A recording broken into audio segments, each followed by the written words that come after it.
Souvenez-vous, il y a un an, se sont tenus les États généraux de la presse à Yamoussoukro. À l'issue de ces assises, des recommandations ont été faites. Elles devraient contribuer à la professionnalisation de la presse ivoirienne. Un comité de suivi devait être mis en place pour veiller à la mise en œuvre de ces recommandations. Et bien, ces choses faites, ce comité a été officiellement installé ce lundi par la ministre de la Communication, Afoussiata Bamba Lamine. Il a 3 mois pour rendre son rapport. Victorine Yoboué pour les précisions.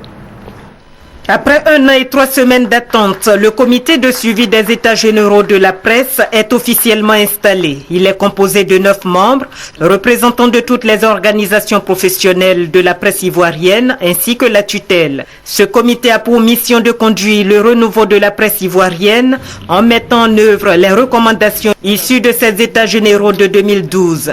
Il s'agit d'un vaste chantier. Il prend en compte notamment la révision de la loi 2004 portant régime juridique de la presse, l'application de la convention collective et la libéralisation de l'espace audiovisuel.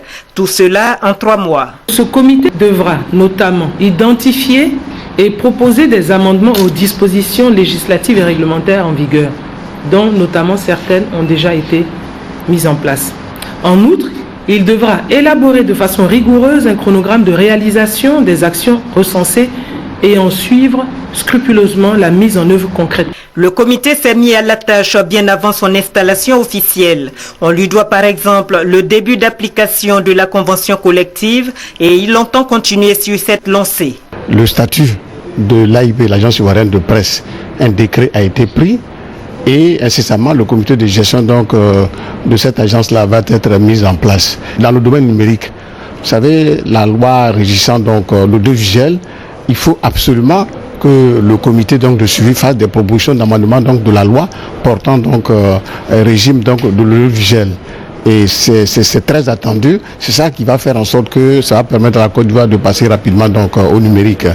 L'enjeu de toutes ces réformes demeure l'émergence d'une presse ivoirienne professionnelle.